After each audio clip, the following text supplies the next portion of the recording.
have seen it, I have seen it in my Father's eyes.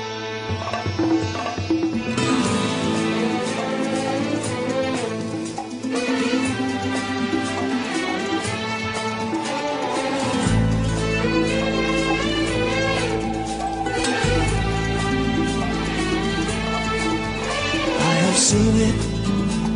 have seen it in my Father's eyes. I have heard it in my Father's voice. Oh, it's been a hard life, a hard fight, and all of the things that He wanted are in His hand. But silver would not betray what's written in the sand, and a wall will not keep His people from the promised land. And I will never believe that the same thing could happen to me, and I will never believe I'll give up on the dreams that I see in my Father's eyes. Father's eyes.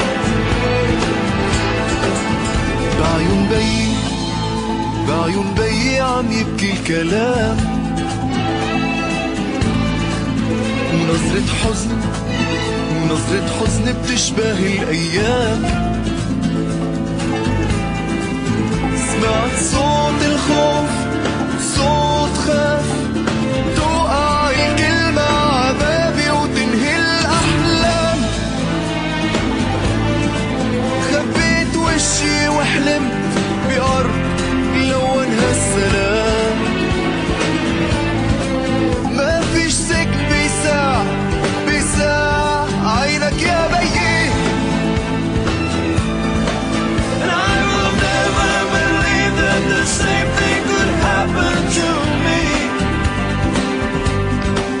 And I will never believe I'd give up all the dreams that I see in my Father's eyes.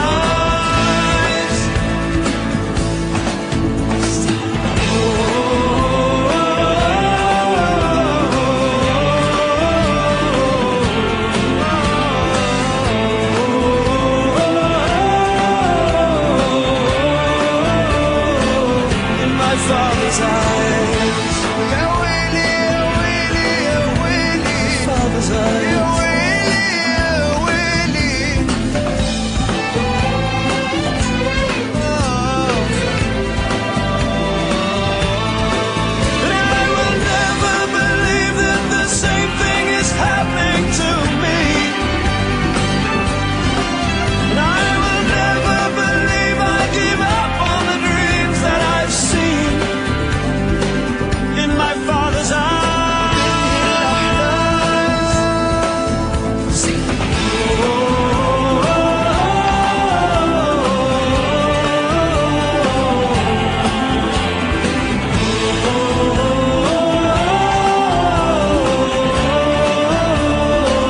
In my Father's eyes, my Father's eyes.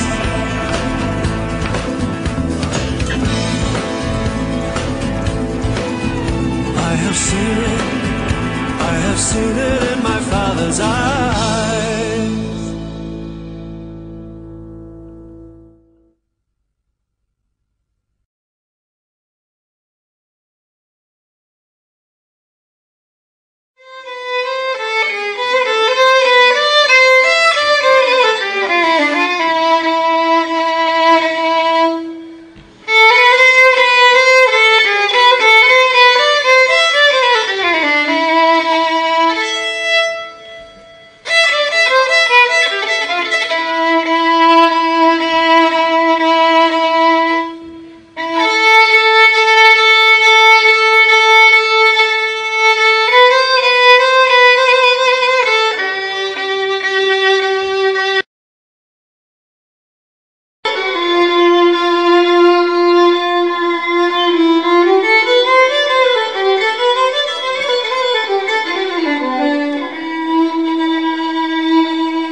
encore enlacé par sa chaleur. Plus que ces saisons, j'aime l'automne, j'aime son vent. Je raffole de ces feuilles mortes mélangées à la boue. Le mélange me plaît, boue à la couleur de l'automne. J'aime, et encore plus fort que cet argent, plus fort que ces moments, fait de boue, fait d'amour, d'océan, de désert, de silence, où les pensées ne cessent de hanter mon esprit.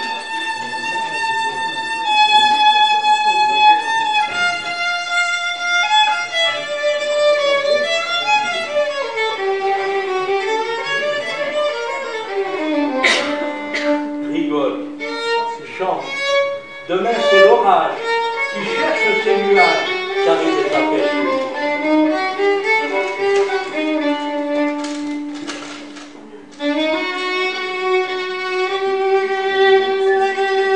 Arrête tes palabres, vent fougueux, demain c'est sous un arbre que nous lirons ton prénom. J'aime, et alors, ai-je le droit d'aimer cette vie? Ai-je le droit de parler? Ai-je le droit d'aimer ma propre vie? D'aimer cette neige étincelante où le froid fait vibrer notre vie? J'aime, et alors, j'aime tous ces solfèges, j'aime ces notes de musique, plus que ce soleil qui échauffe mon corps, plus fort encore, beaucoup plus fort.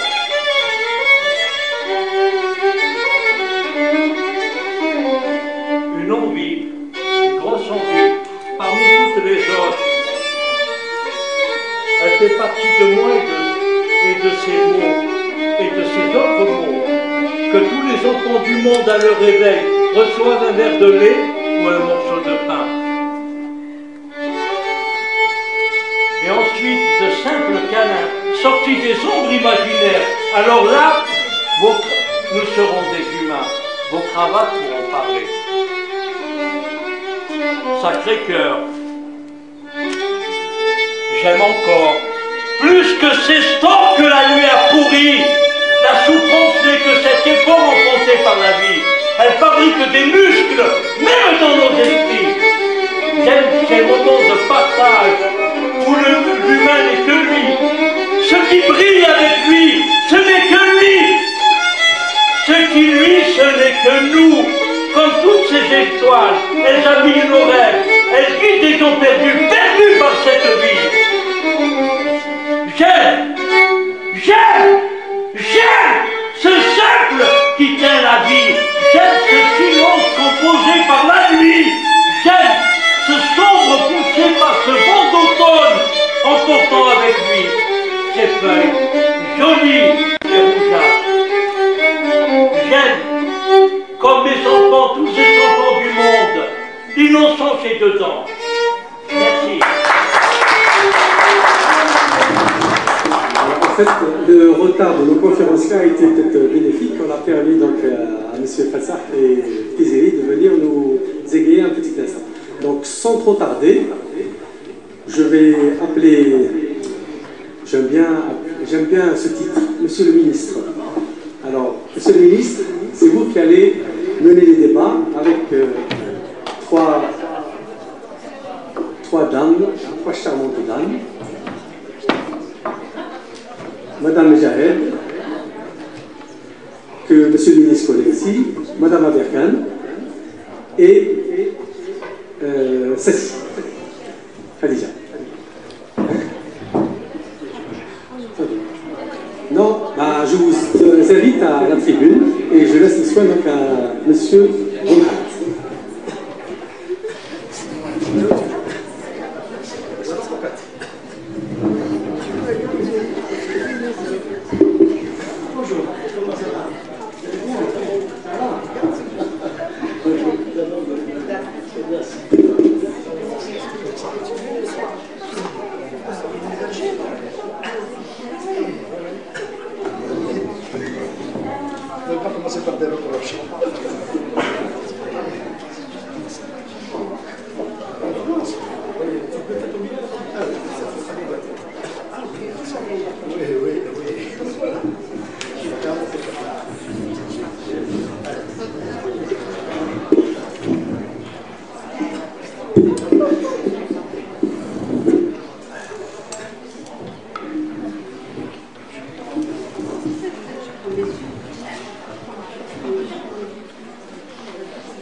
Bien, ben, on va commencer. Ah, il était temps quand même. Non, je ne voulais pas dire ça, mais il était temps. Bien, c'est donc avec beaucoup de joie et de plaisir. Je vais éviter le mot honneur. Donc c'est avec beaucoup de joie et de plaisir que j'ai accepté de participer à cette journée, à cette rencontre, organisée par l'association Bruit des mots de Béjaïa, avec l'assistance de l'aide de je crois que c'est le service culturel de la mairie de Béjaïa, il ne faut pas que je les oublie quand même, n'est-ce pas? Présenter cette journée sur les femmes dans l'art comme thérapie. Voilà. J'ai lu le petit commentaire sur cette page et vous permettez que je répète un petit peu une phrase qui m'a énormément plu. C'est celle-là. 4 femmes, il s'agira donc de 4 femmes pour parler de l'aliénation symbolique qui traverse le corps, le langage, l'identité et les comportements. Donc, je vous laisse nous expliquer tout ça. Et je pense que la première qui va prendre la parole, c'est Madame Medjed. Merci à vous. On aurait dû être 4 en fait. Et malheureusement, Leïla Hamoutan, l'une des conférencières, a perdu son mari. Et une pensée va vers elle. Vraiment, nos pensées vont vers Madame Hamoutan. Voilà. Alors, comment dire, alors, c'est comment c'était quoi? L'identité qui traverse l'aliénation. Alors, c'était Jean Houry, c'est un psychanalyste français qui dit l'aliénation, elle a 2 jambes. Une jambe, c'est le social, et la deuxième jambe, c'est le psychique. Et notre social, le social algérien, la société algérienne, et nous savons dans quel état nous nous trouvons. Et sur le plan symbolique, et sur le plan pas que symbolique, hein, le symbolique c'est la loi, mais en même temps sur tous les plans, la société algérienne qui a traversé depuis toutes les colonisations qui ont traversé notre société, nous sommes tous et toutes héritières des souffrances et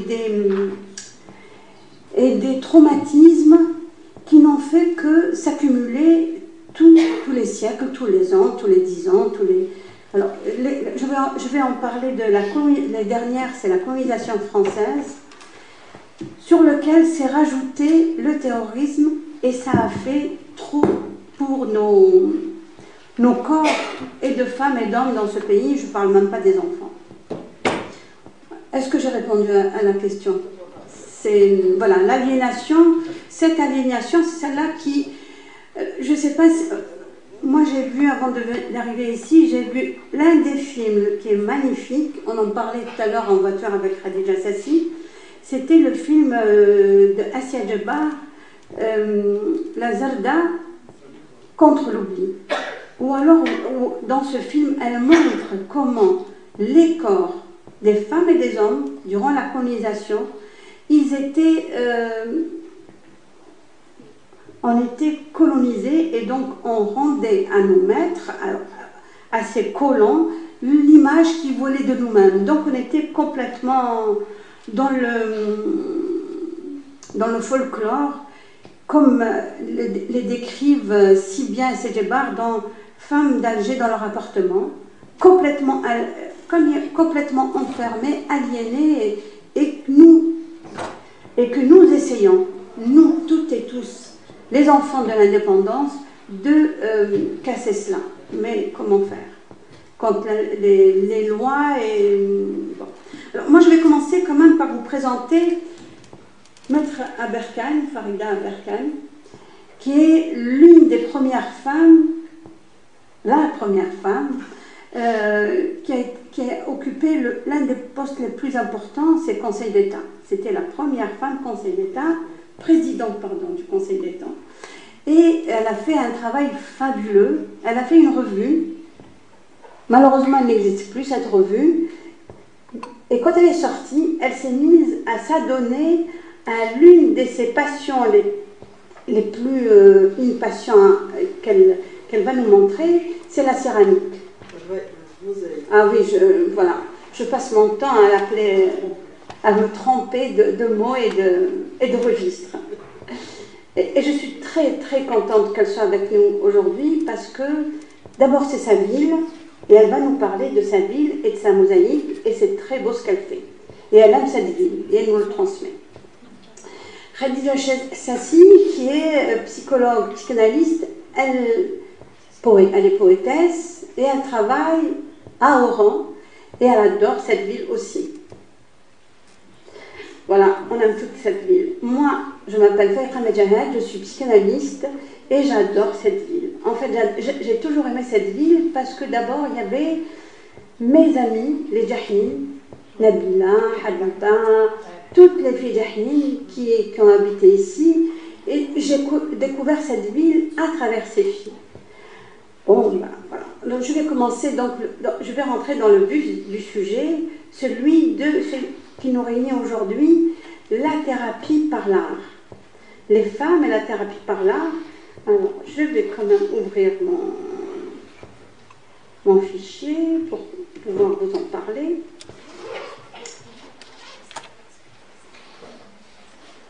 Alors, c'est où? Je vais faire ça. Et c'est pas ça. En fait, les femmes dans la thérapie, on peut, quand il y a un traumatisme, on peut s'en sortir soit par une thérapie, soit de la psychanalyse, soit de n'importe quelle thérapie, en tout cas une psychologique, soit par l'art. Et l'art peut transcender et peut permettre à la personne traumatisée de sublimer son traumatisme pour aller faire son auto-analyse. Et je me suis amusée à faire 2 portraits de femmes, celui de Ferial Quadrilla, que Farida Aberkan connaît bien, c'est une artiste peintre de Constantine, et de Frida Kahlo, qui est mexicaine, qui n'ont pas vécu dans le même siècle, mais qui ont leur vie a été similaire. Et je compléterai ces deux portraits par un troisième, celui de Habiba Jahnin, qui, à la suite de l'assassinat de sa sœur, elle n'a pas fait d'analyse, mais elle a fait un film documentaire sur l'assassinat de sa sœur qui lui a permis de faire une auto-analyse. Donc je vais commencer par trouver mon fichier, ce qui est pas une chose facile. Ça y est, je l'ai trouvé en principe.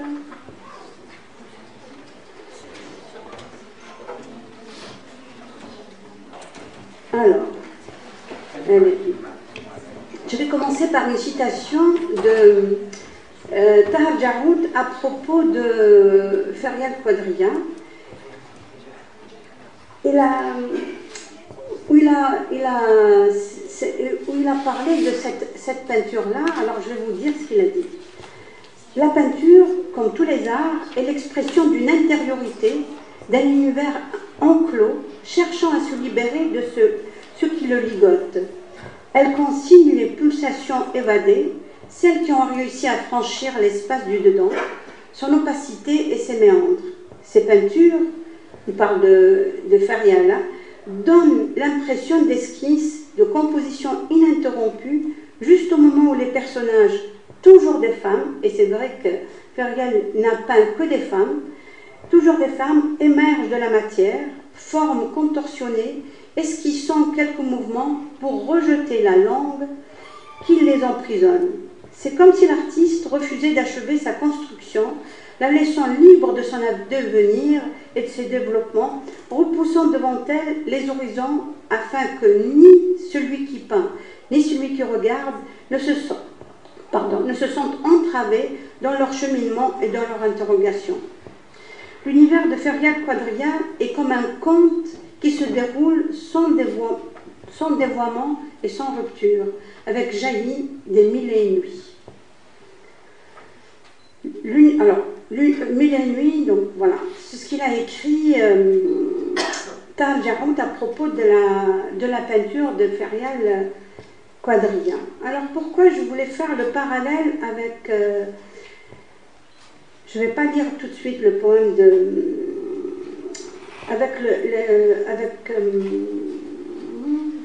Frida Kahlo, parce que toutes les deux, elles ont eu un traumatisme durant leur vie. Toutes les deux, alors Quadrilla, Ferial, à l'âge de 3 ans, elle a été hospitalisée en France, où elle a été élevée loin de ses parents, de sa mère et de ses... parce qu'elle avait des os en verre qui se cassaient. Et donc ses parents, son père notamment, pour pouvoir la soigner, l'a amenée en France pour qu'elle puisse, pensons bien faire, pour qu'elle puisse remarcher sur ses jambes. Et donc malheureusement, sa mère n'est jamais venue la voir durant toutes ces opérations chirurgicales, et elle en a eu plein. Les hanches, les jambes, le bassin, plein d'opérations, et elle avait comme seul compagnon un crayon, des crayons de couleur et des feuilles.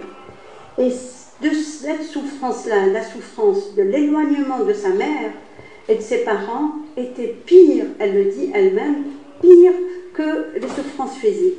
Elle pensait, elle disait, mais pourquoi j'aurais pas pu faire toutes ces opérations auprès de mes parents, auprès de ma mère notamment. Et elle a vécu ça comme une écharpe plantée dans son cœur. Frida Kahlo, qui est mexicaine, elles ne sont pas du même siècle, ni de la même ni de la même société, ni du même environnement culturel. Elle avait 17 ans. Elle a fait un accident elle était dans le bus et ils allaient se promener en montagne quand un bus a percuté un camion et tout le monde s'est retrouvé qui mort, qui blessé. Et elle a reçu tous les fers dans son corps, dans son abdomen qui l'a traversé de part et d'autre. Ses parents qui... sa mère était artiste peintre et son père était photographe, ont tout fait pour la soigner et pour la sortir de ce traumatisme dans lequel elle était. Et alors, je vais quand même vous lire sa vie parce qu'elle est passionnante, elles sont toutes les deux passionnantes. Alors la situation de souffrance, c'est les mêmes, hein. La situation de souffrance et d'abandon vécue comme la punition d'une faute inconnue. Alors Frida Kahlo aussi c'est la même chose, quand elle a eu son accident, ni son père ni sa mère ne sont venus la voir à l'hôpital. Son père était tellement malade qu'il ne pouvait pas aller voir sa fille dans cet état, il s'est dit mais comment je vais trouver ma fille? Et la mère qui disait mais moi j'ai fait un enfant magnifique, je ne peux pas voir un enfant abîmé. Tous les deux ne sont pas venus voir leur enfant et toutes les deux, Frida Kahlo et Ferial, elles ont vécu cette non, c'est pas un rejet, non, cette non-présence des parents comme un abandon. Et elles ont vécu ça comme la punition d'une faute inconnue qui s'est répétée jusqu'à là tout le temps, parce qu'elles vont connaître, toutes les deux vont connaître des ruptures amoureuses. Ben voilà, ça vient complexifier ce qui est déjà pas facile, et toutes les deux auront à souffrir encore et encore de cet abandon premier qui est celui de la mère, sur lequel se rajoute celui de leurs amours. elles finissent toutes les deux par se marier quand même. Hein. Frida Kahlo, elle s'est mariée avec un homme exceptionnel qui est vraiment, qui l'a aidé, porté, et vraiment porté, et fait d'elle une grande peintre. Et Ferial Quadrilla, exactement la même chose. Son mari, qui est artiste peintre lui-même, les deux sont artistes peintres, a beaucoup aidé Ferial à devenir ce qu'elle est. Et vraiment, je vous invite à voir les tableaux des deux femmes. Leurs peintures, elles sont sur les Frida Kahlo et Ferial Quadrilla. Vous pouvez trouver ça sur Internet, sur Google. Les deux, vous pouvez trouver leur peinture. Et les deux, elles vont souffrir encore une fois d'une triple douleur et triple souffrance, celle de ne pouvoir pas enfanter. Et les deux, elles souffriront d'avortement. Et ça a complexifié encore plus leur état d'âme, mais cela, je ne sais pas comment elles ont pu transformer ces handicaps, ces souffrances psychiques, physiques, traumatiques en des points d'appui, en des points de force sur lesquels se sont appuyés pour devenir des artistes peintres exceptionnels. Alors, Ferial Quadrilla, elle a exposé un peu partout. Béjaïa n'a pas exposé, donc j'invite les bougiotes à l'inviter à exposer ici. Mais elle a invité un peu partout dans le monde, en Algérie. Tout comme Frida Kahlo, qui, elle a sillonné le monde, et notamment les États-Unis, où elle a été adulée, adorée. J'espère que je vous ai donné envie d'aller visiter leurs œuvres. Et je terminerai, alors quand même, je vais vous dire quand même ce qu'elle a écrit Frida Kahlo au moment où elle a eu son accident. Ma vue bascule, jaune du soleil, blanc de l'acier, noir de la douleur, rouge du sang, les 4 couleurs des points cardinaux des anciens Mayas sont là, présents pour célébrer la mort de Frida l'insouciante. Vous voyez comment elle se culpabilise, c'est-à-dire qu'elle pensait que comme elle avait 17 ans, qu'elle allait se promener, ben, elle a été punie, elle a été vraiment, et cette culpabilité va la poursuivre toute sa vie, même si elle a réussi jusqu'au bout à faire de ces traumatismes une grande force pour peindre et de peindre des choses exceptionnelles. Alors je vais vous lire quand même ce qu'elle a écrit un peu plus loin. De longs mois d'agonie, et au bout d'une renaissance, je suis clouée dans mon lit, incapable de me tenir debout, crucifiée par la douleur et la détresse. Ma mère, qui fut peintre, installe au-dessus de ma couche un large miroir, et je deviens ainsi mon propre modèle. Ce que mes jambes me refusent, mes mains vont me le donner. L'évasion, je traverse le miroir, je m'éloigne de ce lit-prison et je me mets à peindre Frida l'artiste aînée. C'est-à-dire, voilà, comment elle a transformé cet handicap, cette paralysie, parce qu'elle va être, vous allez le voir si vous allez regarder Google, elle sera soutenue par des échardes, voilà, des bouts de fer qui vont la maintenir comme ça. Et ça va l'aider à devenir une artiste peintre incontournable dans le monde entier. Je vais vous lire ce qu'elle a écrit un peu plus loin, cette Frida Kahlo, où je reviens à Ferial. Je vais revenir à Ferial.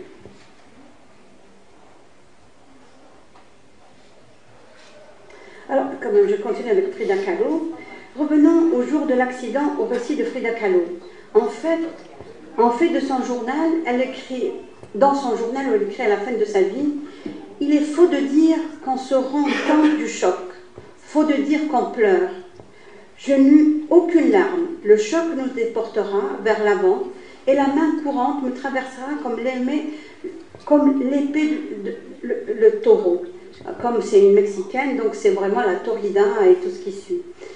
Je vais revenir à Ferial et ce qu'elle a écrit. Comment parler de la caravane, du beau, et comment la reconnaître et avouer sa présence? À quoi ressemble-t-elle? Est-ce ce flux? Est-ce une plante? Un parfum? Fleur, couleur, image, lieu, temps, espace, animal, matière, moi, j'ai choisi un être. Pour ce long chemin qu'il faut que je trouve seul, j'ai vu les hommes, la terre, la misère, j'ai senti la douleur. Ma douleur ou celle des autres, je n'en sais plus. J'ai senti les couleurs comme un parfum d'exil. J'ai senti les fleurs et mon âme fut ébahie par cette sensation de chaleur et j'ai dit merci nature. J'ai senti l'eau comme un autre corps qui se réveille d'un long voyage et j'ai dit merci nature. J'ai trempé mes pieds pour nager et j'ai vu la mer rouge et des pierres sublimes d'un autre éclat et de couleurs et j'ai dit merci. 3 points de suspension. Mais la tristesse envahit mon âme. J'ai levé la tête et j'ai vu la lune et je me suis dit pourquoi ressentir toutes ces merveilles si je ne puis offrir? Alors j'ai pris le sable, la couleur, l'eau, le parfum et la douleur de mon âme pour rester humble face à la personne que je croiserai, en quête d'une personne qui aura oublié respect de la création. Après un long voyage, j'ai croisé la reine de Saba et je me suis inclinée devant sa créature. Son créateur, pas sa créature. C'est quand même, la nuance est grande. En fait, voilà, ces deux femmes-là qui ont... J'ai choisi ces deux femmes-là pour dire que même si on est brisé, et là je reprends Frida Kahlo qui reprend effectivement ce que ressent Ferial Quadrilla. Je suis brisée, mais je me sens heureuse de continuer à vivre tant qu'il me sera possible de peindre. Peindre pour écrire et réécrire inlassablement l'histoire de sa vie, de leur vie, faire de leur vie, de leur souffrance une œuvre d'art, comme au sortir d'une crise psychotique. Peut-on dire que les pinceaux de Frida Kahlo et de Ferial Quadrilla se sont occupés, point par point, à recoudre quelque chose qui ne se tenait plus, et puis qui lui ont peut-être évité la psychose? La peinture, parce que c'est vrai qu'elles auraient pu devenir folles toutes les deux, avec autant d'opérations chirurgicales qu'elles ont subies dans leur corps, et loin de ceux qui doivent les soutenir dans cette traversée. La peinture ne serait-elle pas un moyen pour le sujet de renouer avec l'imaginaire au réel du corps et aussi le métaphoriser? À égale distance entre la puissance de l'imaginaire et celle du signifiant, ce peut être un moyen pour le sujet d'articuler l'image et celle du corps en particulier, au signifiant de son désir, ce que Lacan appelle l'éthique, le rapport de l'homme et de sa seconde mort, à savoir la castration symbolique. Parce que c'est vrai, elles sont toutes les deux mortes, elles sont pratiquement mortes, et grâce à la peinture, elles ont renaissance. Ouais, et une renaissance toutes les deux. Je ne vais pas tarder, je vais vous laisser. Ce rapport entre image et signifiant est d'ailleurs présent dans le journal de Frida Kahlo, comme dans la peinture et les poèmes de Ferial Quadrilla, qui sont des véritables journaux non destinés au grand public. C'était Frida pour Frida et Ferial pour Ferial, dans lequel l'écriture, dessin et peinture sont mêlés pour en faire un objet poétique. Je terminerai par Habiba Jahmi, une autre vie qui a été brisée en plein élan par un destin tragique. On a assassiné sa sœur à Tizi Ouzou alors qu'elle était avec elle. Elle était avec elle dans l'appartement. Nabila est descendue et on vient la chercher pour lui dire il faut venir, ta sœur elle est en bas.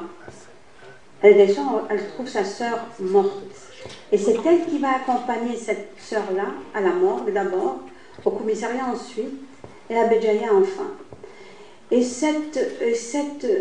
elle va retracer, elle ne remettra plus les pieds à Tizi que pour faire le film sur sa sœur, pour faire une analyse de ce qui s'est passé. C'était une auto-analyse, comme l'ont fait Frida Kahlo et Ferial Quadria.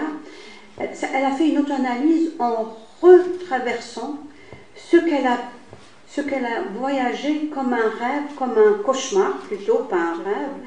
Elle a fait les choses, elle a accompagné sa sœur sans vraiment se rappeler ni garder en mémoire cette sœur-là, pourquoi elle a été assassinée et comment elle a été assassinée. Et cet itinéraire de retraverser Tizi Ouzou et revenir à Béjaïa lui a permis de cicatriser, peut-être pas cicatriser, on ne peut pas cicatriser quelque chose comme ça, mais en tout cas élaborer, faire quelque chose de ce qui s'est produit et faire un film sublime sur la mémoire de cette Algérie qui ne fait que se meurtrir et dont on n'arrive pas à dire ses traumas et ses traumatismes. Voilà, je vous remercie infiniment. Je passe. Non, c'est ouais, merci. Merci beaucoup, Madame Bejahed, pour ce voyage émouvant à travers l'art et les traumatismes que subissent et que continuent à subir. Voilà. Merci. Je donne la parole à Madame Abdelkane. À vous, Madame.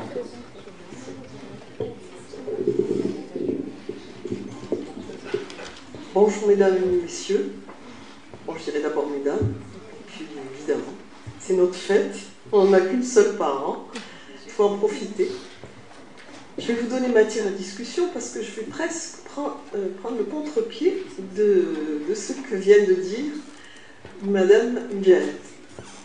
D'abord, je vous prie de m'excuser, ma conférence, enfin mon exposé sera court, dans la mesure où Madame Hamouten, qui est ma sœur, a perdu son mari et donc nous étions un petit peu en deuil et je n'ai pas beaucoup réfléchi à l'art comme thérapie. Donc, bon, vous allez devoir être indulgente et indulgent avec moi. Donc j'ai pensé d'abord que le sujet de cette rencontre était une suite ou peut-être un approfondissement de celle qui a été organisée récemment par l'historien et le directeur de la revue Naqd, Monsieur Dahou Jarbel, ainsi que les commentaires lus dans la presse qui m'ont évidemment, pour l'occasion, interpellé, mais seulement pour l'occasion. En effet, lors de mon parcours professionnel, d'abord comme magistrat, puis comme avocat, je n'ai à aucun moment eu une quelconque projection psychologique ni formation relative au thème d'aujourd'hui. D'autant que par choix, je n'ai eu jusqu'à présent à juger ou à intervenir que dans le domaine du contentieux administratif, ce qui me semble bien loin du sujet proposé. Alors j'ai cherché dans mon vécu, mais aussi grâce à ce prodigieux outil qu'est Internet, des questions plutôt que des réponses, se rapportant à l'art comme thérapie. J'ai d'abord trouvé une analyse que je vais vous lire et qui constitue en partie simplement ce que j'ai éprouvé. Mais je conteste un peu la réalité de tous les bienfaits d'une pratique artistique. Je cite: « L'activité artistique entraîne l'être humain vers une interprétation, une analyse de ses émotions. Elle invite à chercher une satisfaction, à choisir et à distinguer entre beau et laid, agréable ou désagréable. Comme l'art pousse l'être humain à expérimenter son goût, son style, il le pousse aussi à se considérer comme une personne et non comme un simple individu. Ainsi, l'art peut aider l'être humain dans un travail sur la confiance en soi, l'estime et l'affirmation de soi. Dans l'art, nous pouvons tous rechercher l'idéal esthétique qui nous est propre et par là ressentir du plaisir. Puis, j'ai relu quelques mots tracés dans mon journal et que je recopie intégralement. La mosaïque me fait beaucoup de bien, par la concentration à laquelle je m'oblige, l'agencement harmonieux des formes en premier lieu, l'imbrication des pièces les unes par rapport aux autres, à l'instar d'un puzzle, puis ensuite le choix des couleurs, une fois le dessin arrêté. Cette recherche de l'équilibre, de ce qui se crée, presque en dehors de moi, suscite parfois une agréable satisfaction, ou à l'inverse, et c'est là où je suis contre, une déception susceptible d'induire une remise en question, dans tous les cas une interrogation. La recherche de l'harmonie, susceptible de s'apparenter au beau, est l'occasion de découvrir en soi des désirs de transformation par une prise de conscience de son potentiel créatif. Mais dans le même temps, elle en dessine les limites. Est-ce que je suis capable? Est-ce cela la thérapie par l'art? Certes, avoir une pratique artistique, aussi mineure soit-elle comme la mosaïque, peut rendre heureux, mais un moment. Mais le temps de la création, même avec son potentiel de libération et de reconstruction de soi, s'il n'est pas soutenu par des efforts continus et une régularité dans la recherche du beau, s'apparente à la plage blanche d'un écrivain. Ces généralités dites, et au regard de l'événement qui nous réunit aujourd'hui, il reste que la principale interrogation qui sous-tend de mon point de vue ce colloque est l'expression par l'œuvre artistique du vécu de la femme dans le milieu familial et dans la société. Évidemment, vous l'aurez deviné, je fais allusion aux violences faites aux femmes. C'est l'occasion ou jamais. Et j'évoque par là non seulement les violences physiques, mais celles plus insidieuses que sont les violences morales ou mentales. Je ne sais pas quel est le terme exact qu'emploient les psychologues. Étant très peu artiste, au sens où l'activité artistique occupe tout l'espace mental et physique, je ne sais pas l'impact de cette violence sur les œuvres féminines. Et puisqu'il s'agit de thérapie, la question que je me pose, hormis une satisfaction immédiate et une transposition curative à court terme, les psys me pardonneront cet emprunt incorrect, la femme trouvera-t-elle vraiment un remède à son traumatisme ou sera-t-il simplement un baume de nature à atténuer la douleur du moment? On a beaucoup parlé de nouvelles dispositions introduites dans le code pénal. Il ne faut pas en minimiser la portée théorique, mais elles doivent d'abord bousculer les mentalités, faire prendre conscience visuellement et publiquement de l'impact de ces traumatismes par des manifestations artistiques. J'ai lu dans le compte-rendu des journées visées plus haut que la philosophe Marie-Josée Montzel, je ne sais pas si ça se prononce comme ça, se pose la question de ce qui convient de montrer ou décider de ne pas montrer dans une œuvre artistique. Autrement dit, et selon ses propres termes, l'obscénité du réel, je cite, l'obscénité du réel peut être quelque chose de lamentablement trivial, c'est la prétention de tout montrer au lieu de retirer. Je ne sais pas ce qu'en pensent les psys, mais mon parcours professionnel, j'y reviens quand même, me pousse vers la recherche de l'efficacité à court et à moyen terme. Et une image qui choque entraîne le questionnement et pourquoi pas une prise de conscience de nature à bousculer les mentalités.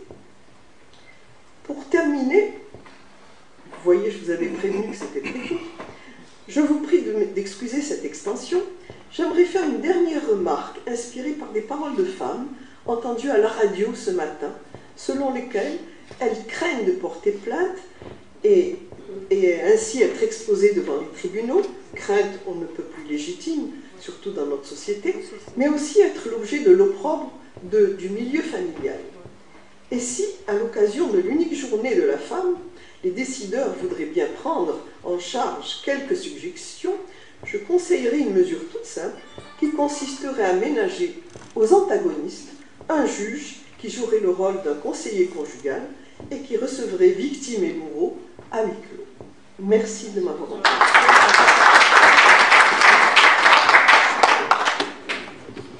Il m'a pressé tout à l'heure et j'ai oublié de remercier l'association Bruit des mots qui, franchement, l'association Bruit des mots qui fait un travail exceptionnel dans cette conscientisation d'une société qui est vraiment en marche, j'espère, vers un avenir meilleur. Vraiment, Nourdine et Salah, merci infiniment.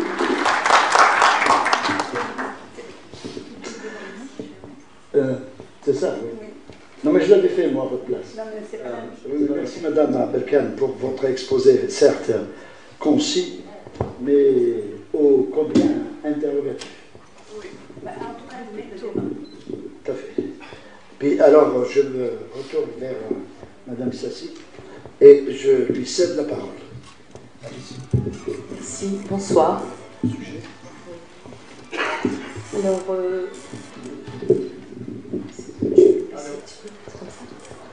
nous nous trouvons confrontés à la particularité de l'humain, dans sa singularité et sa complexité dans la parole partagée sous sa forme orale, écrite ou scriptale, par le sujet parlant. Et comme convenu avec mes amis Nourdine et Salah, projecteurs de bruit de mots, je tenterai dans un premier temps de partager avec votre honorable assemblée une expérience poétique à travers mon recueil de poésie Les Chèques pour voir. Donc je vais lire quelques extraits de mon recueil. Voilà. De ma fenêtre, qu'aurais-je vu sans ma fenêtre affamée? Lové dans le creux de l'amandier dégarni, refuge des carcasses piégées par le naufrage, repli des incertitudes larvées par la violence du soleil, mes mains percluses dans le silence de l'hiver, les viscosités de mes pensées saugrenues empaquetées parmi mon linge en attente, nulle issue pour le voyage, sinon les fentes obstruées de l'arrière qui me cernent.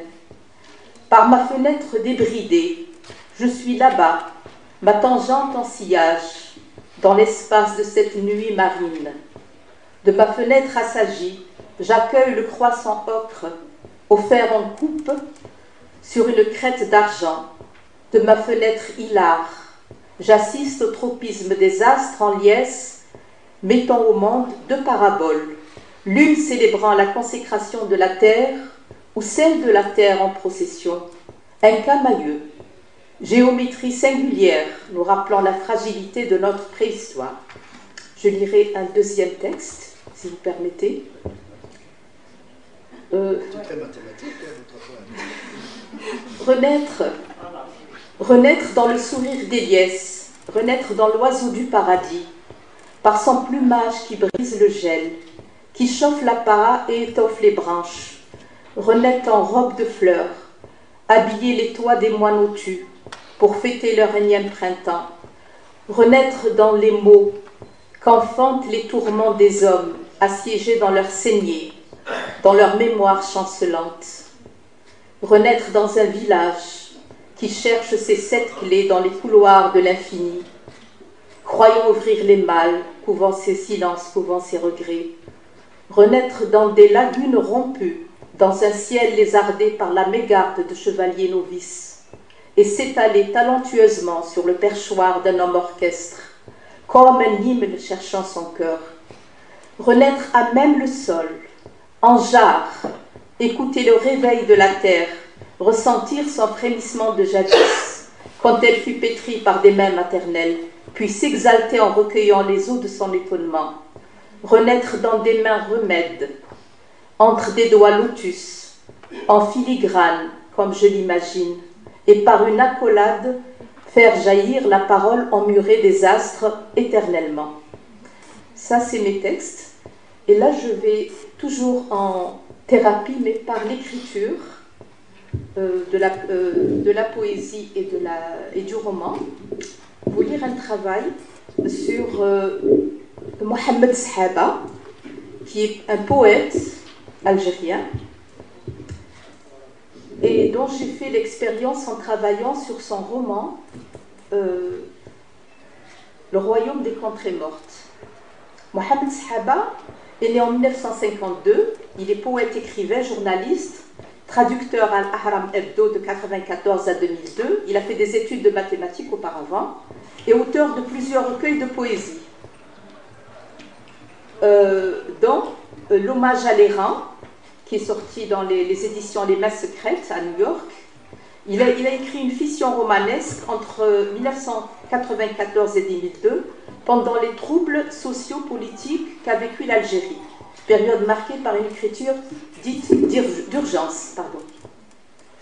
Son œuvre se compose de 8 recueils de poésie et un roman, dont Te souviens-tu de la tendresse, Saint-Germain, 83, Rempart, Lénal, La Gueulide, Chronique du silence, Un veilleur en temps de détresse, Le chant de l'amant oranné, Hommage à l'errant, et le poème Que cherchait ma mère, édité dernièrement par l'Azhari Raptar.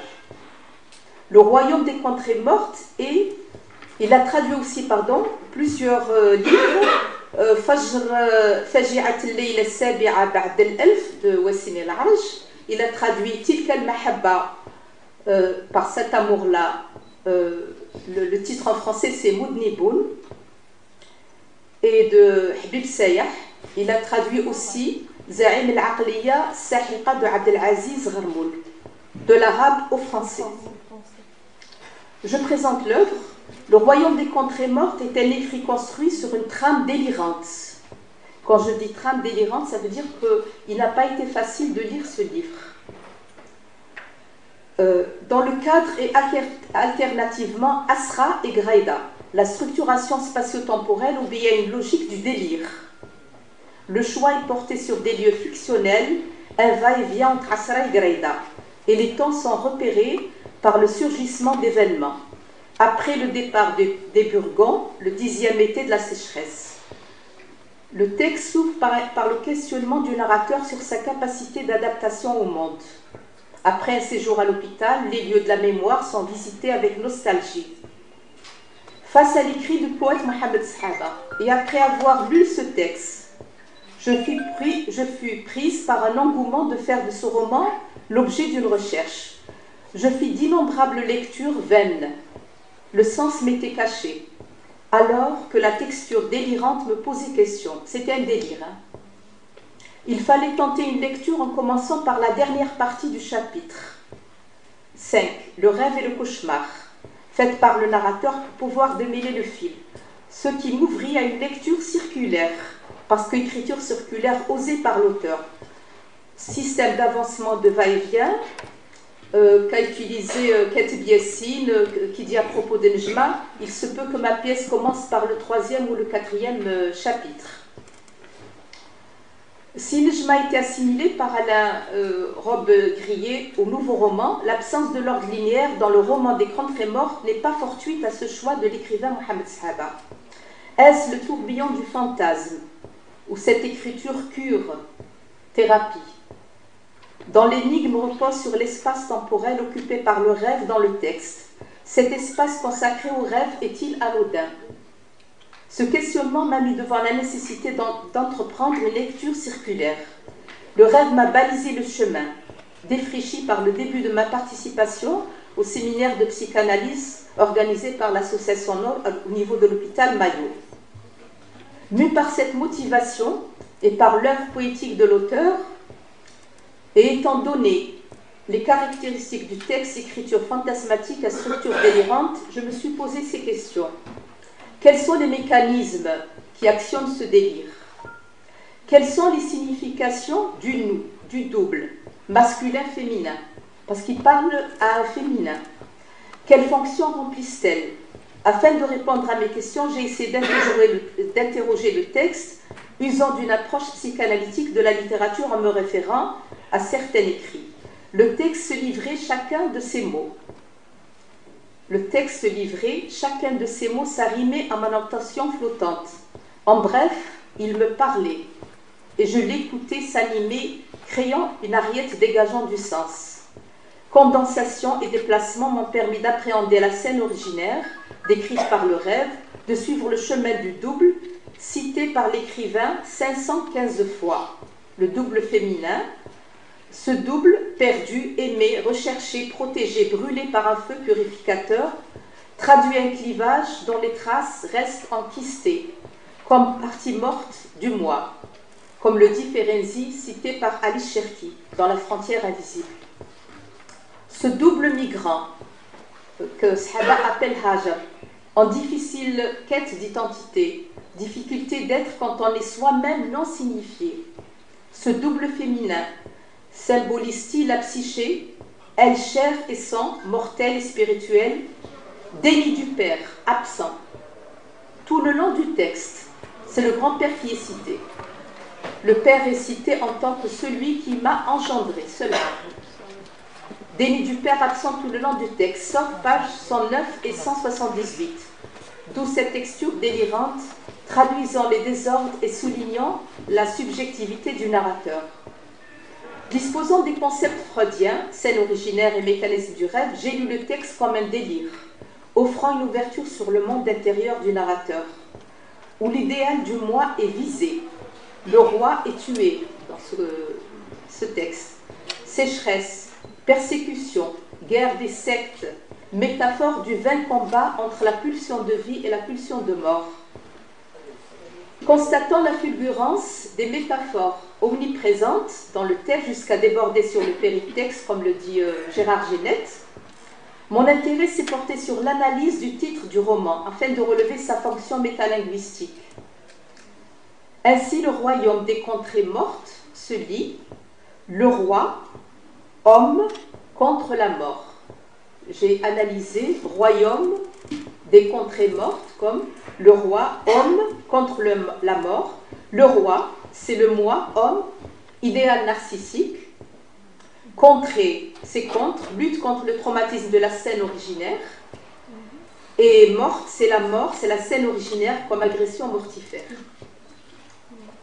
Mort, pulsion de mort. Le royaume des contrées mortes se lit le moi contre la mort.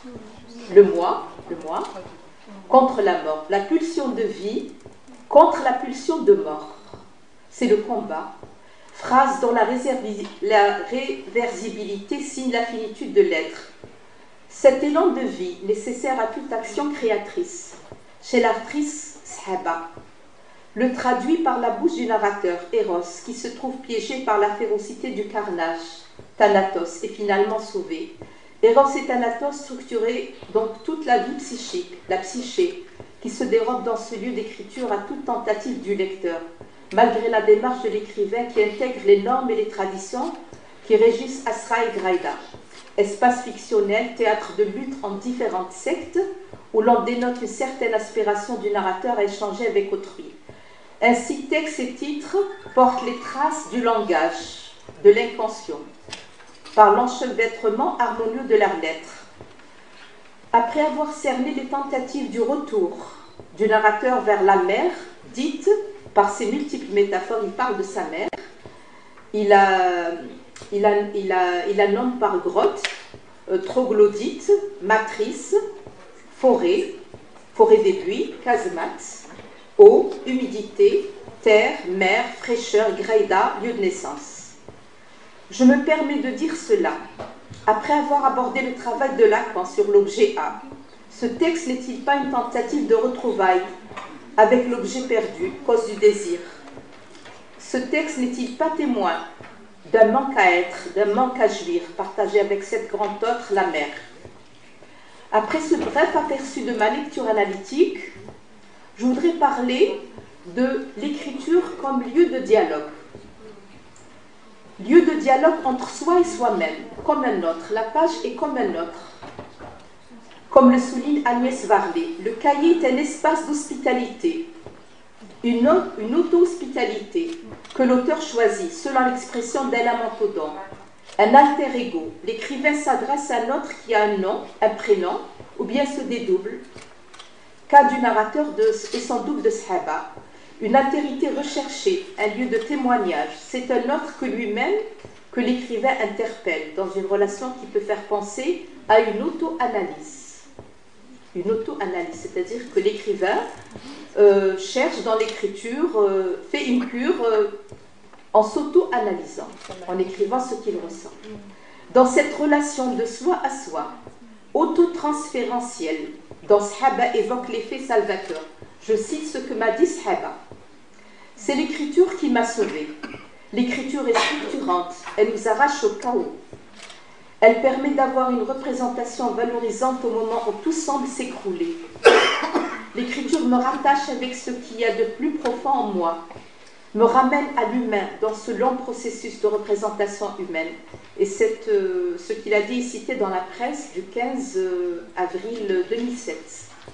Après ces propos de l'auteur, peut-on s'interroger si ce tiers qui recueille une parole écrite et qui ne peut se dire, fait-il office de psychanalyse? Est-ce que l'écriture fait office de psychanalyse? Lou Andrea Salomé, qui était psychanalyste et qui répondait aux plaintes du poète Rainier Maria Rilke concernant ses sensations de décomposition. À moins que ce soit la création qui nous fasse vivre les deux phases de perte et de restitution, là en effet les bribes que devenait notre corps sont soumis à la fois à une dissociation et à une réassociation. Parce que Rilke refusait toujours de faire une psychanalyse.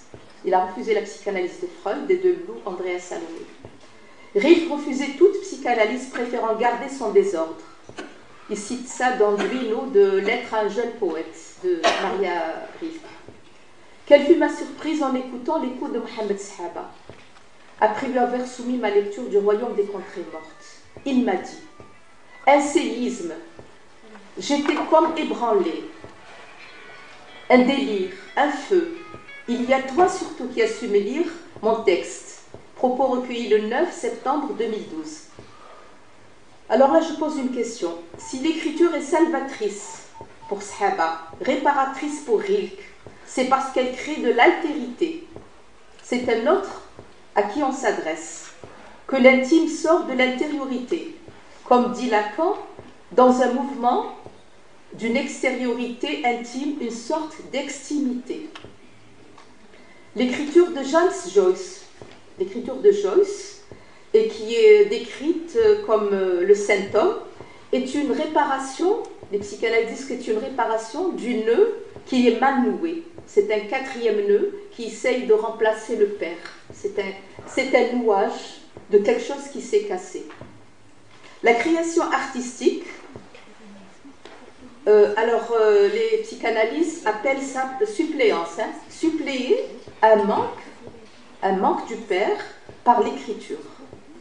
Suppléer. La création artistique dans toutes ses formes peut réussir à faire suppléance.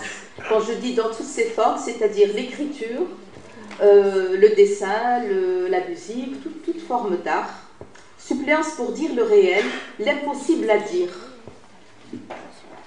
Le trauma subi par le sujet, car elle renforce les défenses du moi. Je cite Sahaba, l'écriture est structurante, elle m'arrache au chaos.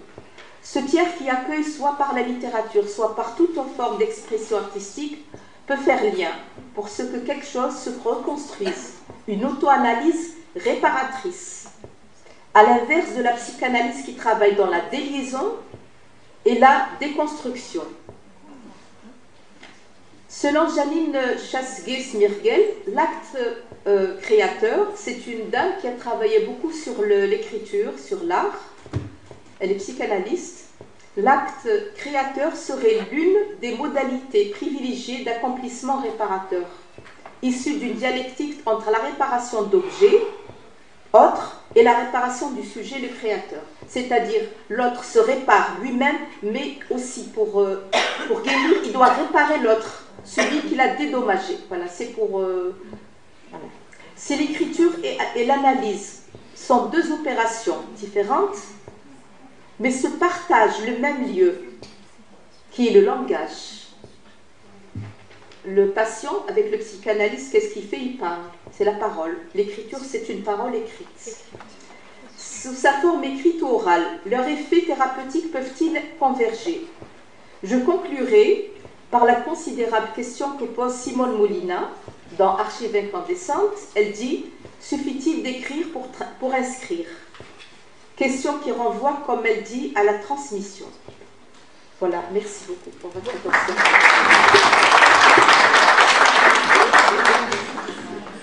Oui, merci, merci madame. Tout à l'heure, je me suis permis de faire une petite remarque. J'ai dit votre poème, il est mathématique. Parce que vous avez cité les tangentes, vous avez cité les paraboles, et vous avez cité les figures géométriques. Alors, c'est pour ça que je m'étais permis de dire. Oui, mais si vous permettez que j'ajoute un peu quelque chose sur les mathématiques, comme on avait parlé lors de notre dernier séminaire, là, et c'est vrai que là aussi, les mathématiques, les gens pensent que les mathématiques, c'est quelque chose qui a uniquement affaire au nombre et au raisonnement. Moi, j'ai fait beaucoup de mathématiques, mais on me dit, quelquefois, on me présente en disant mathématicien, donc il est logique. Mais en fait, je n'ai jamais été aussi logique que cela.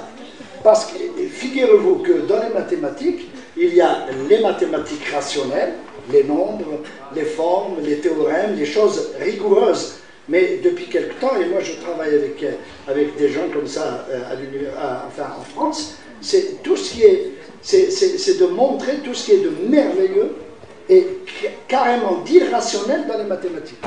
D'ailleurs, même dans les nombres, il y a des nombres assez particuliers dans les mathématiques qui s'appellent nombres irrationnels et nombres imaginaires. Vous voyez que là aussi, on peut faire quelque chose d'artistique pour faire un peu de thérapie pour les jeunes. Alors que les mathématiques, c'est vu qu'il y a quelque chose de comme un repoussoir. Hein? Voilà, je voulais rajouter ça. Bon, merci beaucoup. Je pense qu'on va se retourner vers... Vous avez quelque chose à dire? Oui, je vous en prie. J'ai toujours quelque chose à dire.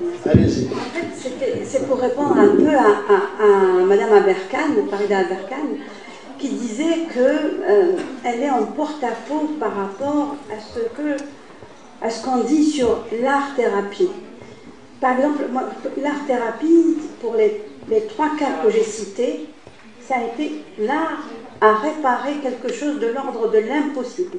S'il n'y avait pas la peinture pour Frida Kahlo et pour Feryal Quadrilla, et s'il n'y avait pas le cinéma pour Habiba Jahin, je pense qu'elles seraient aujourd'hui, enfin, pas Frida Kahlo parce qu'elle est morte, mais elles auraient passé par l'hôpital psychiatrique.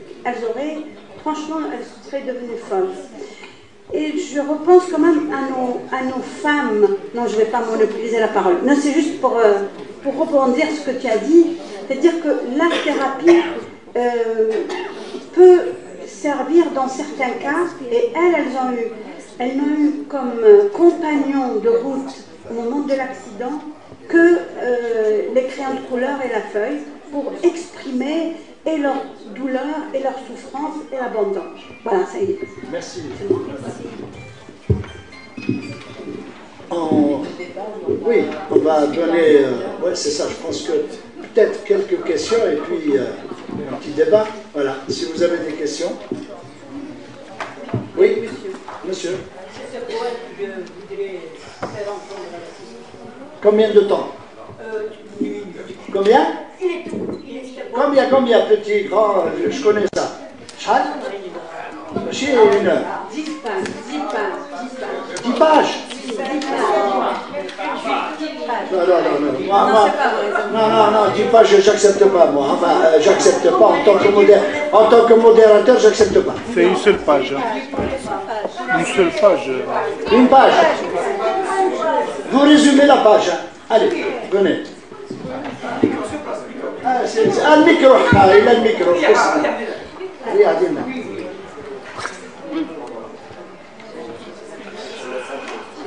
Tu peux prendre un peu. Ah, d'accord.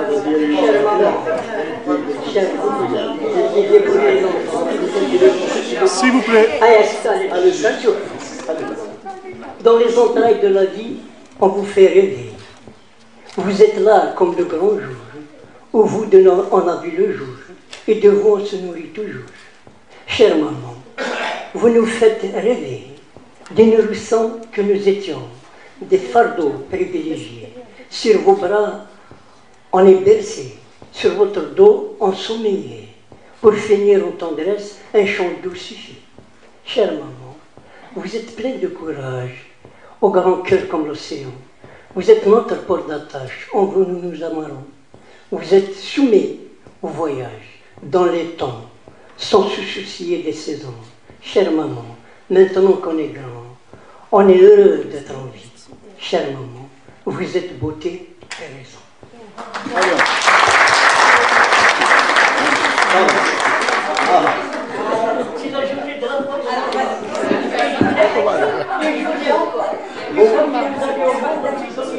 Vous vous êtes souvenu que votre mère c'était une femme, c'est bien. Non, je voulais dire simplement que ce poème est dédié à la maman, mais pas à la femme. Et surtout pas à l'épouse. Mais... On a tendance à confondre. La femme, très souvent les hommes le font. Pour eux, la femme c'est la maman. Ah, c'est bon. Bon, je vous remercie de la rencontre, c'était vraiment passionnant. Moi, je voudrais poser 2 questions à Madame Medjahed, précisément, je ne sais pas pourquoi. Thérapie et art, c'est vrai, ça concerne un peu les femmes, vous avez localisé ça au niveau des femmes, mais ça concerne aussi les hommes. Bien sûr. On va citer. Mais je voudrais parler de 2 cas qui me passionnent. Un cas exceptionnel de Camille Claudel, c'est-à-dire la femme sculpteur. C'est l'une des femmes, je ne sais pas, c'est... Rodin a volé ses œuvres. Oui, Auguste Rodin a volé, bon. C'est notre histoire. Le cas de Camille Claudel, c'est un cas à étudier, c'est-à-dire à transmettre l'information, etc. Parce que c'est un cas qui est quand même extraordinaire. Parce qu'au début du 19e siècle, la sculpture était une spécialité artistique spécifique aux hommes. À l'adulte, bon, elle a terminé sa vie dans un asile psychiatrique. Elle a vécu plus de 20 ans. Bon, elle était la maîtresse d'Auguste. Auguste Rodin, il avait 24 ans plus d'elle. Elle a fait des avortements, etc. etc. C'est-à-dire que c'est un cas quand même qui est très intéressant à étudier, etc., à transmettre à notre... Et puis le deuxième cas, moi aussi qui me passionne, je suis attiré par ces tableaux, tout ça, c'est un cas un peu, pas très fort, pas très violent, mais c'est un cas aussi, je pense, à étudier. Bon, moi je suis biologiste de formation, mais je m'intéresse beaucoup à l'art. Le cas de Beya, l'artiste peintre algérienne. Pourquoi? Moi quand je vois ces tableaux, j'ai toujours l'impression, quand je vois, c'est une femme qui est restée enfant. Quand je vois, c'est mon impression, hein. Quand je vois les tableaux de Beya, c'est une femme dont la vie s'est arrêtée à l'âge de 11 ans ou 13 ans. Je ne sais pas pourquoi. Quand je vois ces tableaux, c'est des animaux, c'est des trucs, c'est tellement naïf. Et puis un jour, j'ai lu un truc sur sa vie, comme ça, sur le Watan, je crois, un article, ça fait 3 ans ou 4 ans. Cette femme a été mariée à l'âge de 13 ans. Elle s'est mariée à l'âge de 13 ans à Bide. Oui, 13 ans, 14 ans. L'âge à l'époque. Hein?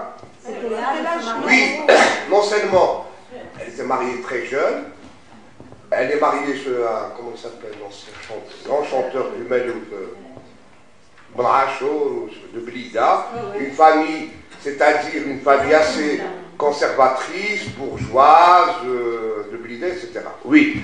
Donc, est-ce que le contexte culturel de cette femme, où elle a baigné, où elle a été mariée, c'est-à-dire, on connaît les familles blidéennes, bourgeoises, Melouf, etc.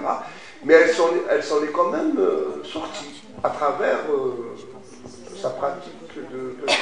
Alors moi je voudrais, si c'est possible, surtout Madame Medjahed, Madame Azarkan, de parler de ces 2 cas précis, hein. Camille Claudel et Beya, et merci. Oui, si vous permettez... Alors, c'est moi qui modère, madame, c'est moi qui modère. Oui. S'il vous plaît. Alors, vous voulez rattraper sur Beya. Ok, allez, je vous donne le mot. J'ai écrit un texte avant le décès de Beya. Et une partie de ce texte a été écrite après son décès. Alors, ce texte a été publié dans mon recueil, a été publié aussi en France, dans certaines revues de littérature. Hommage à Beya. Jardin de l'Alhambra ressuscité, clé de son azur clément, où voltigent les prémices de l'aube dans l'étendard qui s'affine. Gloire à celle qui tient la hampe. Symphonie invitant une louba dans un ballet de fougères et fleurs de champ, où se métamorphosent oiseaux et papillons en rêve de lungette. C'est par rapport à son enfance, voilà. Enfance imagée, enfance secourue, enfance éternisée en énigme à jamais, enfance auréolée par une baguette en dentelle perdue par une fée, chevalet décryptant la magie. Dans ce drapé affectueux, je retrouve le cadre d'une chaumière imprenable, mais pas dans la poussière de la nuit, le sens d'une traversée en cavale, et je m'arrête étourdie à la tâche de mon port premier. Ça, c'est une partie qui est écrite avant son décès. Après son décès, qu'est-ce que j'ai écrit? J'ai écrit « Sauras-tu, fille des roses ensanglantées » par rapport à la ville de Blida. « Le sauras-tu un jour de tes jours de là-bas? Le désert croque ta ville. Le peuple assoiffé se fait dans le mirage. Et la forêt s'enterre de ne pouvoir te veiller, parce qu'elle est morte pendant la dessinée dure. La neige solitaire, noircie par l'événement, déchire la voilette du veuvage, où s'épaissit le silence et soupirent les corbeaux. Pourtant dans ces vies, ton eau jade des oliviers, et de par le monde, ton levain embaume encore, et les flonflons en fête continuent, savourent en cadence le pain pétri. Dans les palais et les songes, les grands hommes disent et les petites gens. Le ventre de la terre, lui, depuis qu'elle porte notre haie. Arc-en-ciel, toi notre funiculaire, porte-lui notre mot, autant de couronnes, non de sens pour sacrer ta grandeur d'âme. Voilà, c'est pour rejoindre à ce que dit Vous allez? Allez-y. J'y vais. Alors, je vais reprendre... Non, pas trop. Alors, je vais reprendre par le début. Vous avez parlé de l'art-thérapie pour les femmes et les hommes, effectivement, et ça c'est un recueil. J'ai participé à un atelier d'art thérapeutique qui s'est adressé à des jeunes garçons et des jeunes filles. Et ils ont fait des choses magnifiques. C'est des handicapés, c'est des déficients mentaux, et pendant 15 jours, on les a accompagnés, je vais vous le faire passer, ils ont fait des dessins exceptionnels. L'art-thérapie s'adresse aux deux. Alors maintenant pour Camille Claudel quand même, elle a été volée et internée par son maître qui était Rodin, et qui, non, c'est Rodin, et qui l'a hospitalisée, c'est-à-dire qu'il a volé ses œuvres. Et après, elle a été hospitalisée. Franchement, c'était une peintre avant qu'elle soit... C'était une grande sculpteuse.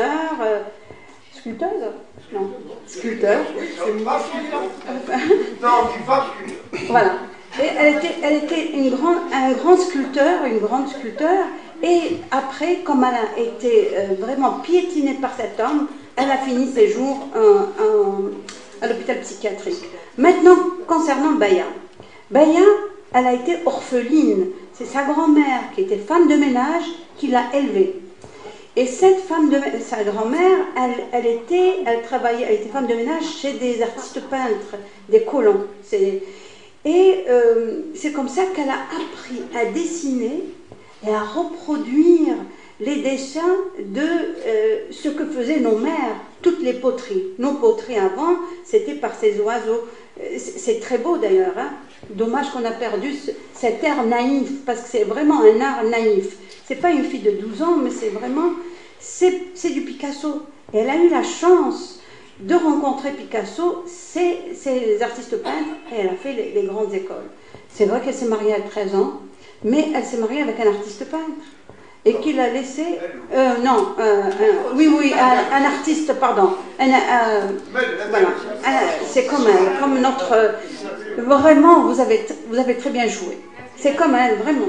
Et je veux dire, c'est un homme qui l'a pas brimé, pas brisé. Il a laissé continuer à peindre, et vraiment, c'est les plus belles œuvres, je crois.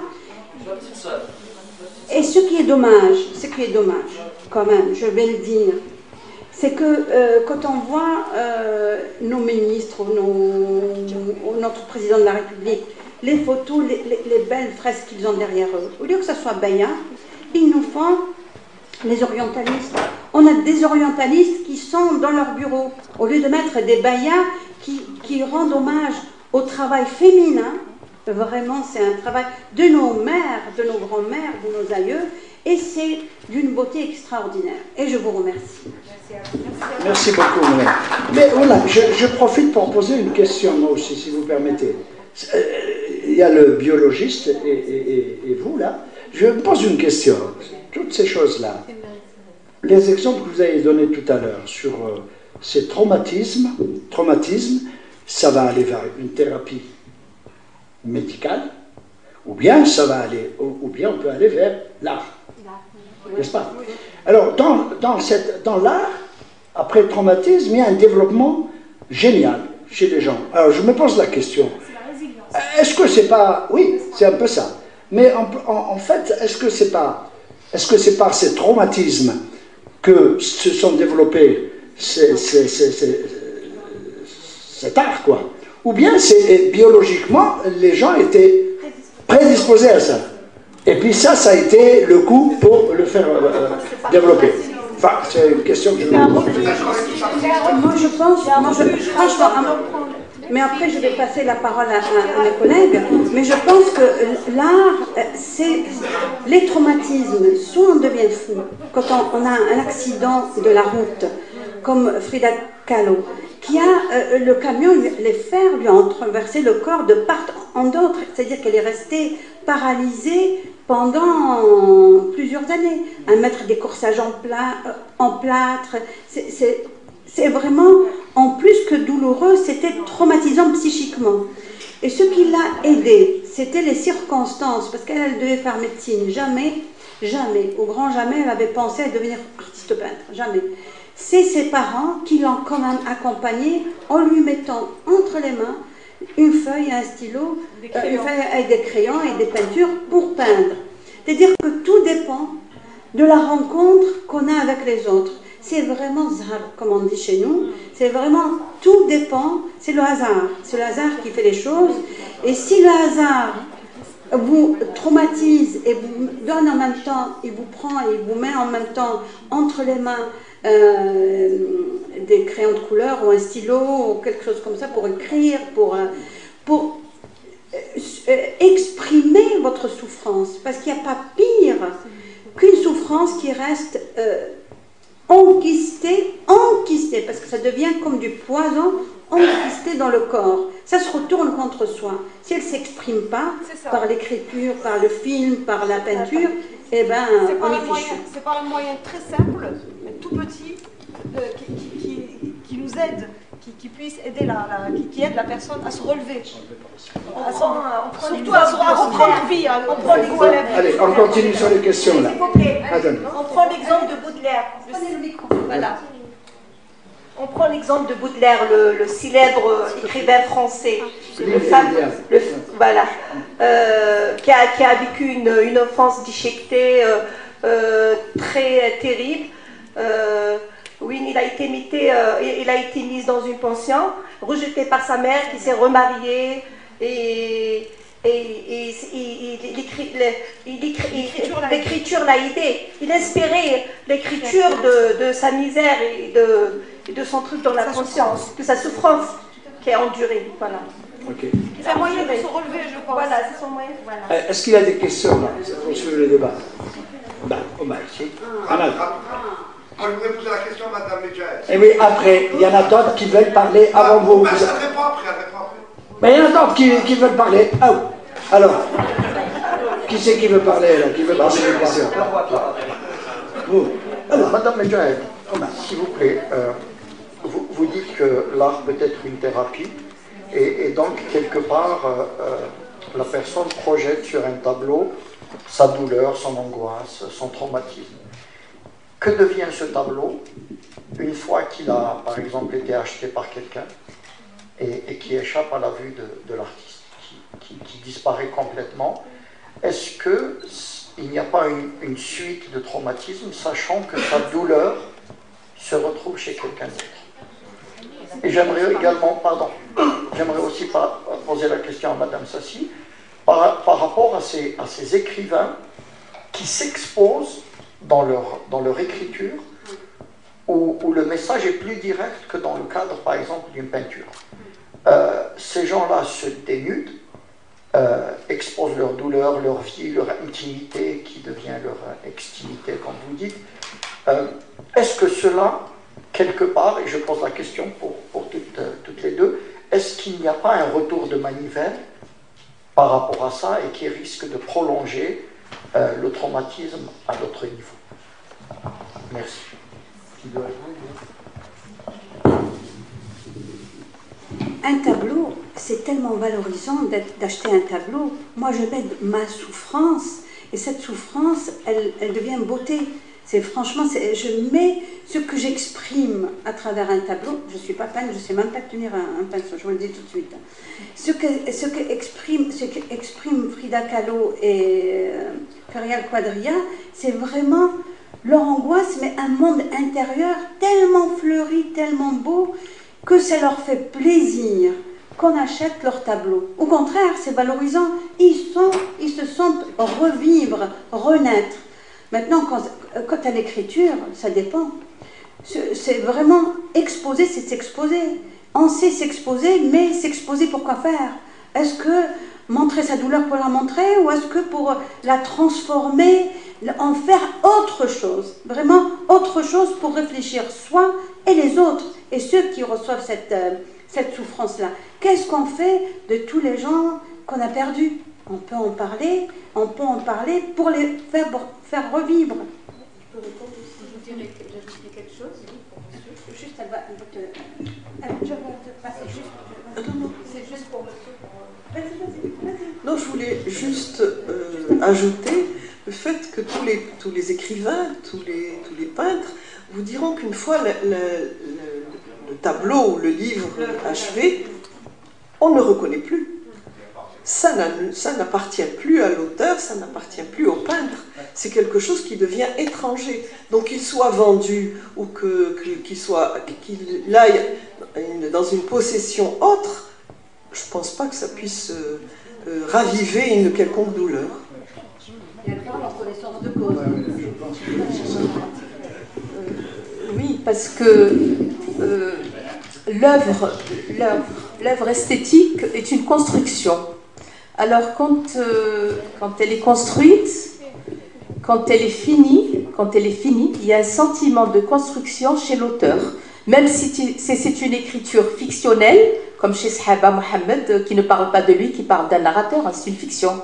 Ou bien quand il y a une écriture biographique, dans les romans biographiques. C'est une construction qui a été faite. Donc la construction du sujet a été faite. Il n'a plus besoin de vivre avec cet outil qu'il a construit. Il passe à autre chose. Et ça, je crois que c'est le sens des gens qui continuent toujours à écrire. Un écrivain, quand il commence, il continue à écrire. Un peintre, ça ne s'arrête pas. C'est une construction qui se fait. Voilà. Et elle se fait par cette œuvre. Tout est dans l'œuvre. Tout le mal est dans l'œuvre. Il la dépose entre les mains du lecteur, qui la lit autrement, et qui se retrouve aussi dans cette lecture. Parce qu'il communique avec l'autre, il dit sa douleur à l'autre, il communique avec l'autre. Nous, quand on lit un roman, on complète ce roman, on se voit dans ce roman. Voilà. Bien, pas de dialogue comme ça. Hein? Bien. Alors, il y a des questions et puis après on passera au dialogue. Je suis là. Ah d'accord, excusez-moi, allez-y. Bonjour. Moi, je voudrais d'abord souligner le fait que l'art,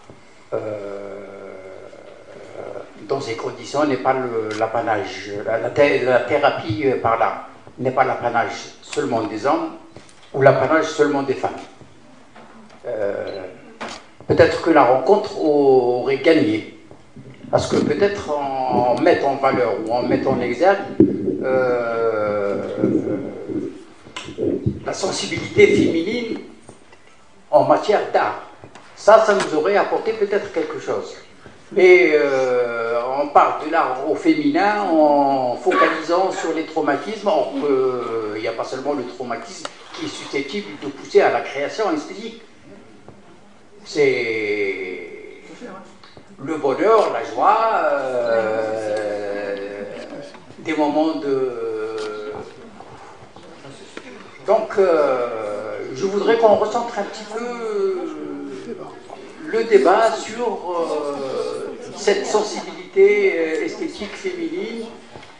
Et merci. Merci. Il y a d'autres questions là, s'il vous plaît? C'est une question? Question, hein? Moi, je voudrais parler d'un cas. Là, où il est mort l'année passée, il n'est pas très connu par les jeunes. Je voulais parler d'un artiste peintre algérien, Mokrami Abdouhab. Voilà. Là, je pense que c'était un copain des années 80. Et puis, on ne parle pas beaucoup de sa douleur. Bon, il s'est suicidé, on n'en parle pas beaucoup. C'est-à-dire son cas s'est aggravé après la mort de sa mère, tout ça. Alors, vous êtes psychanalyste, non? Le cas Mokrami, c'est un cas dans la peinture algérienne. Voilà. Et lui rendre hommage. Très bien. Il y a une question là-bas, oui. Juste une question, mais avant de la poser, je dois remercier l'association parce qu'elle nous a offert l'occasion de découvrir la beauté de certains bruits. Des bruits comme ça, on peut nous y exposer pendant des siècles. Merci pour les intervenantes. Ma question, faut-il conclure que derrière toute œuvre artistique, il n'y a que douleur et souffrance? Je suis porté à croire cette piste, en cette piste, mais je me pose quand même la question autrement. Et merci. On répond à tout ça? Allez-y. Oui. Non, et puis après on reprendra. Allez-y. Il y a encore une autre question. Allez, on va faire une quatrième. Une autre question, sur le même registre. Donc voilà, je voudrais savoir s'il y a une étude approfondie sur la création féminine comme thérapie. Est-ce que vous avez consulté les œuvres de jeunes peintres, filles, femmes, etc. et pour connaître leur thématique et leur motivation artistique et esthétique aussi? Est-ce qu'il y a une vision esthétique qui se dégage pour savoir quel est le moteur de cette création-là, quelle est la particularité de la création, de la créativité féminine? Je pense que la société dans laquelle nous sommes est différente des autres sociétés aussi. Donc les femmes artistes de notre pays sont forcément différentes des autres aussi. Peut-être qu'il n'y a pas que le trauma qui pousse les femmes artistes à produire des œuvres aussi. Tu vois? Il y a peut-être d'autres thématiques. Il y a la violence, le terrorisme, il y a aussi la violence conjugale. Il y a pas mal de thèmes. Nous voudrions justement les connaître. Merci.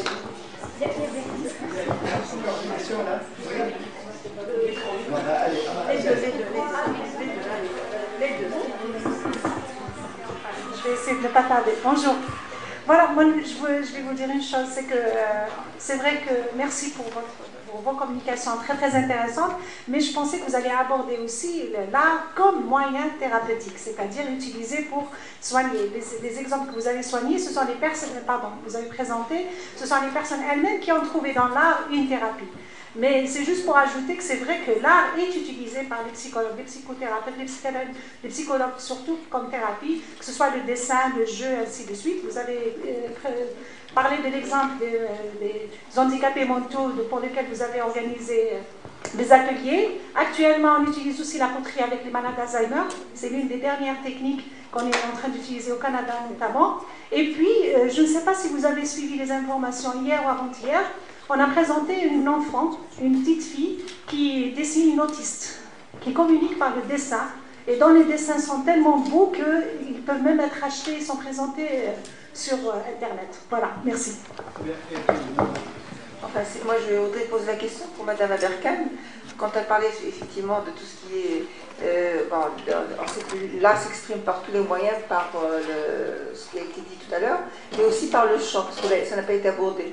Parce que comme Madame l'a dit tout à l'heure, vous avez abordé le sujet sensible qui est actuellement le sujet le plus en vue, c'est bien la violence faite aux femmes. Donc vous savez, à travers les chants de femmes, elles n'ont pas besoin d'écrire ou voilà. Donc oui, alors elles expriment à travers le chant. Chez les Kabys c'est Isra. Donc alors on peut vraiment, c'est-à-dire découvrir effectivement ce qu'elle subit comme violence ou toutes ces formes, que ce soit la violence morale ou la violence physique. Donc alors vous ne l'avez pas abordé. Vous devez vous poser la question dans ce sens. Je vous remercie.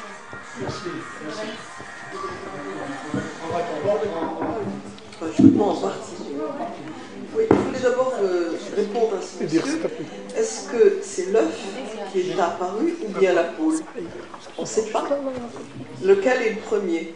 Est-ce que c'est le traumatisme qui crée l'artiste ou bien l'artiste qui va donc se soigner un peu par là. Voilà. Le sujet d'aujourd'hui, c'est la thérapie par l'art comme thérapie. Donc, c'est un volet, c'est un point de vue. Tous les points de vue ne peuvent pas être abordés en même temps, enfin, de mon point de vue. Donc, en ce qui concerne, madame, quand on parle activité artistique, moi j'englobe tout. J'englobe le chant, j'englobe la danse, tout ce qui peut apporter, mais là je diffère, ce qui peut apporter une satisfaction immédiate. Moi je ne crois pas beaucoup, peut-être parce que je ne suis pas psychanalyste ni psychiatre, je ne crois pas beaucoup que l'art peut être une thérapie à longue durée. Dans l'immédiateté, voilà. On est dans l'immédiateté en ce qui me concerne. Voilà, c'était la réponse que je voulais. Mais je ne suis pas d'accord. Je suis d'accord. C'est pas que je ne suis pas d'accord. Voilà. Je commence par dire je ne suis pas d'accord. Bien sûr, tu as raison, c'est dans l'immédiateté. Mais c'est des moments... c'est comme la vie. Il y a des moments où on est heureuse et des moments où c'est vraiment... C'est l'instant qui vous procure cette satisfaction et c'est important, qui permet de relancer la vie, de se remettre sur pied. En l'occurrence pour elle c'était difficile, mais en tout cas pour se remettre à réfléchir, à penser, à créer, à aimer la vie. Alors justement, je vais répondre à un monsieur qui disait qu'il aurait aimé voir la féminité dans l'art. C'est pas du tout le thème de ce aujourd'hui. Aujourd'hui, le thème de ce 8 mars, c'est l'art, la femme et l'art comme thérapie. Il n'y a pas de féminité et vous devez vous estimer heureux parce que franchement, on aurait pu parler de toutes les violences que subissent les femmes, tous les bleus d'âme, franchement, c'est terrible tout ça. Alors maintenant, quand vous dites, vous aurez aimé avoir comment... Non, mais franchement, c'est comment les femmes, certaines femmes ont pu s'en sortir par l'art. Et je prendrai aussi ce que vous dites, venez de dire, concernant les chants, comment, moi j'ai eu des analysantes dont les grands-mères, on est donc vraiment pendant la colonisation, il n'y avait pas encore la guerre, dont les grands-mères, elles ont été abandonnées par leurs maris, qui sont partis à l'étranger, et qui pouvaient exprimer leur souffrance et leur douleur que par le chant et la poésie.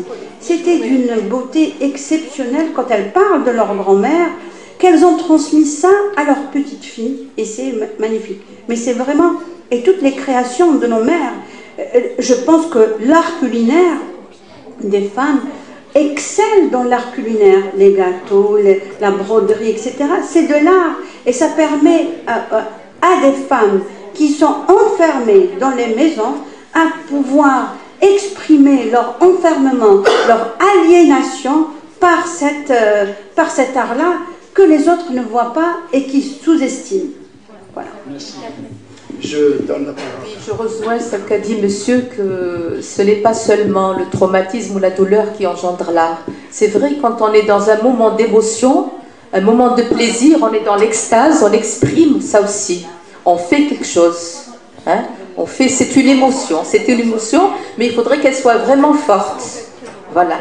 Et pour les travaux qui ont été faits sur les femmes, il y a un travail qui a été fait sur Niki de Saint-Phal. C'est une femme sculpteur, voilà, qui a été traumatisée par le père, voilà, par un inceste. Donc il y a un travail qui a été fait sur Liquide de Saint-Phal et Séraphine aussi. Séraphine. Bien, merci. On est obligé là d'arrêter nos interventions parce qu'on est obligé de rendre la salle. Il y a une organisation qui est sous-jacente à ça. On vous remercie. On remercie. Je voulais juste citer un vers d'Aragon, ce qu'il faut de sanglots pour un air de guitare.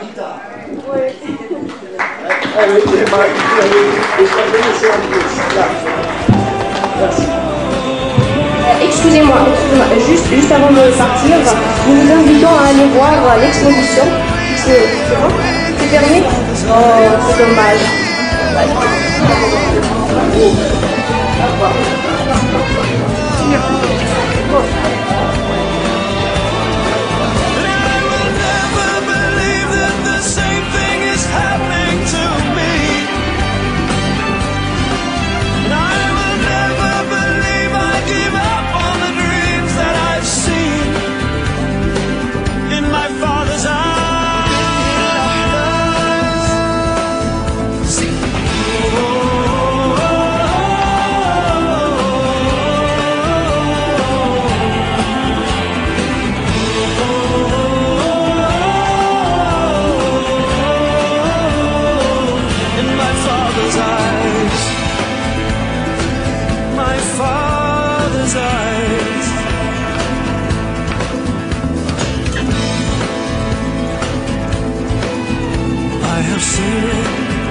I have seen it